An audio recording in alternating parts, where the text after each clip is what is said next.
It's Rachel Lane, your Jamberry independent consultant, and I want to share with you my application technique today. Now, I want to preface this by saying I have very oily nail beds. So some of the prep that I need to do, you may not need to, but I want to go ahead and share all the steps that I do with you in case you have the same problem I do, oily nail beds. And the problem with that is that the oil prevents adhesive from the Jamberry wraps from properly bonding to your nail. So you may have some lifting around the edges or at the tip, or your wrap could completely slide off within a day or two of applying it. And that shouldn't happen. So there are some things that you can do to help prevent that. And I start out by washing my hands with Dawn dish soap. I do that twice. Wash, rinse, dry, repeat. And then after that, I use vinegar to rub my nails really well, get them very, very clean. And then I push back my cuticles. I'm actually going to do that right now.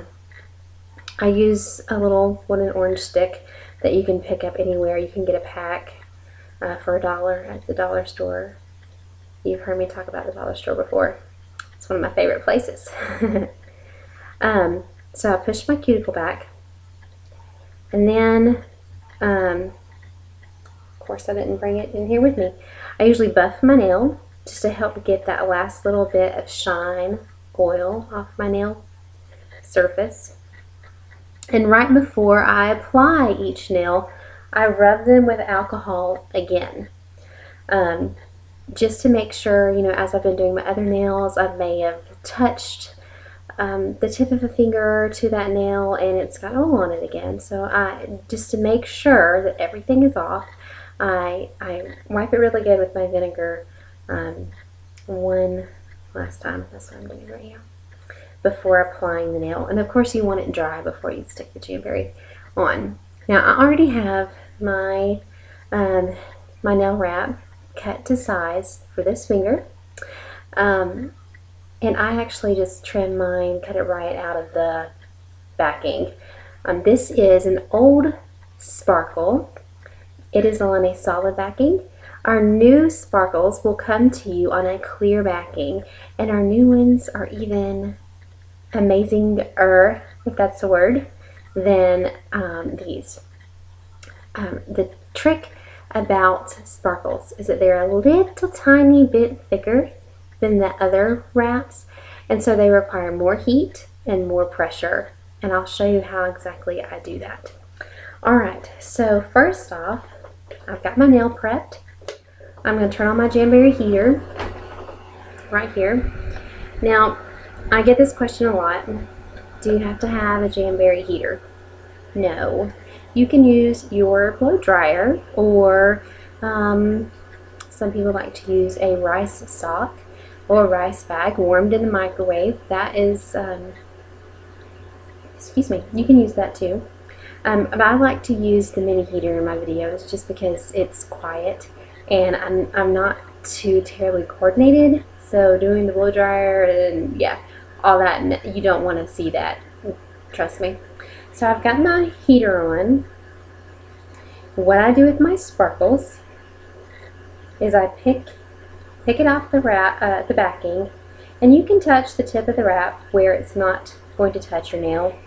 I'm going to be trimming this excess off, so it's okay if I touch this and get oils on it, but you do want to be careful with it. Now typically I would just hold my wrap adhesive side facing the heat until it kind of starts to curl and soften up and be so it's pliable. But with my sparkles, because they require extra heat, I just literally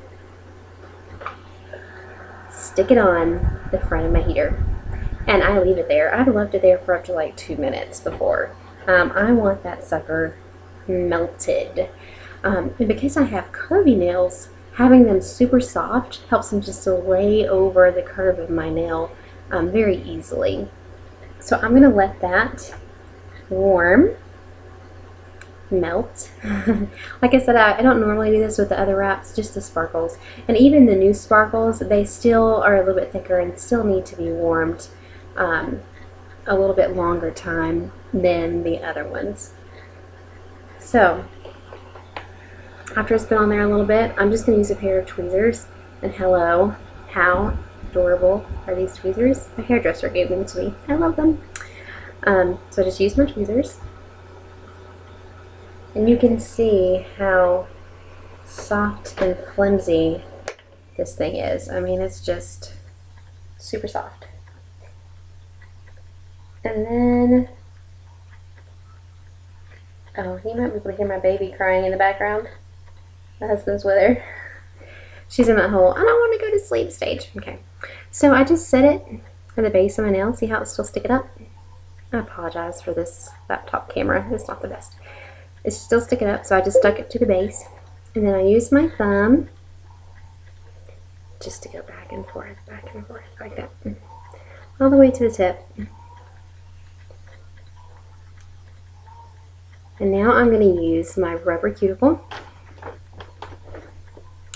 I use one that I got from, guess where? The dollar store. Yeah, this is the one I use. It has the little cuticle trimmer on one side and then the pusher on the other. And I'm just going to use the end of that pusher right there and really give a lot of pressure around the edges and the tip. Now, this is Fed Sparkle, so I'm going to heat it again while it's on my finger. Now, a lot of people prefer the cold method where they go ahead and apply it to the base of their nail toward the cuticle and then heat it, but there's only so long you can hold it in front of the heater once it's on your finger. I mean, because ouch, yeah, you'll burn yourself. And I like it to get warmer than my finger can stand. So that's why I like to heat my wrap before I put it on. And again after. And I'm just pressing it all over again. So I've applied, press, warm, press again. And this is where I do something a little different. I'm going to use the baggie method to make sure that I have a really good seal on these wraps. I'm just going to take a Ziploc baggie like this. You can use one of the thinner sandwich bags, work well. You can even use a grocery sack. You just want some plastic to put over your nail. So I've cut this bag, so I just have the bottom of it right here. See? Cut the zipper part off. And I'm going to stick my finger inside of there and pull it tight and kind of twist it on the tip. Just like that. So I've got this twisted pretty tight across my nail. And then I'm going to stick it back in front of the heater.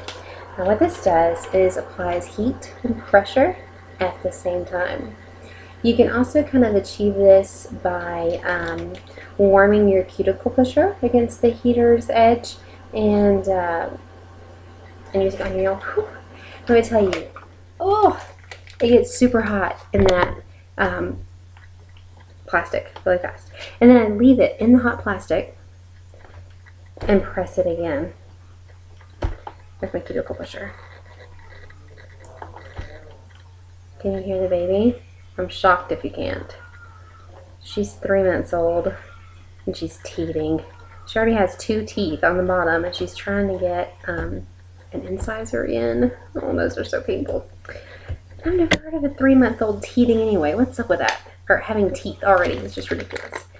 Okay, so there it is. And now you can see the excess is just sort of folded over the tip of my nail from the baggie. And it's stuck to my finger a little bit there. I'm going to leave it alone for just a few seconds and let it cool really well because I don't want to, you don't want to file this yet because with it being warm, you're going to end up getting a raggedy edge and your layers may peel up. So just let it cool. And I'm going to show you how I trim off my excess. I actually don't use a file because the tips of my nails are a little thin. And so if I use a file, and I'm filing downward to get the excess off. Sometimes the tip of my nail kind of will bend a little bit as I'm filing, and that prevents you from getting a good clean edge. Whenever the tip keeps kind of folding down on you, you can sit there and file, and the excess will not come off because your nail's just kind of bending along with the file. So what I do is one of two things. You can use, got it here somewhere, hold on. You can use, I have a baby. I have these little baby safety nail clippers. You can use clippers to just kind of you can trim your nail along with the wrap if you are wanting a little nail trim. I'm not today, so I'm going to use just a pair of manicure scissors, the curved ones. Love these. So now that it's cooled down a little bit, I'm gonna just kind of lift the edge up off my skin. Okay, you can see there's the excess now. And I hold my finger up this way, facing myself, so that I can see exactly where to trim and where my nail is, because I really don't want to trim any skin off. You know, that's just like not acceptable. So I'm going to hold it up facing myself so that I can see where my nail is, and then I just trim off that excess. Now what I'm going to do, I'm telling people I'm like crazy about this heat and pressure thing, because I want to make sure this sucker stays on. And like I said, I have super oily nail beds, and if I don't do all this, then they end up lifting and coming off. So I'm going to heat it one more time after I've already trimmed, and I'm heating it in the baggie. Now if there's any, I've pretty much got it right at the nail's edge, trimmed up even with my nail tip, but if there is any little bitty, just pressing while it's in the hot baggie, if there is any little tiny bit overhanging the tip of my nail, this baggie method will take that tiny tip and almost shrink wrap it to the edge of my nail and get a really good seal that way. Okay. Looks good. I wish you could see better on my camera. You see? And you might be able to tell, you can still see a tiny little bit of edge on either side of the wrap. That's so that it's not touching my oily skin. Because if it touches your skin or your cuticle, it will not stay on. And nobody wants to put these on for them just to come off in another hour. So, there you go. There is my method of putting on my wraps. Again, I have a couple of extra steps in there. The vinegar is an extra step. The baggie method is an extra step. But those are just what I found to work for me to make my gems last the longest. And you'll kind of figure out as you go along what helps your wraps have some staying power. So, stay tuned for more videos coming later. Hope you enjoyed. Bye.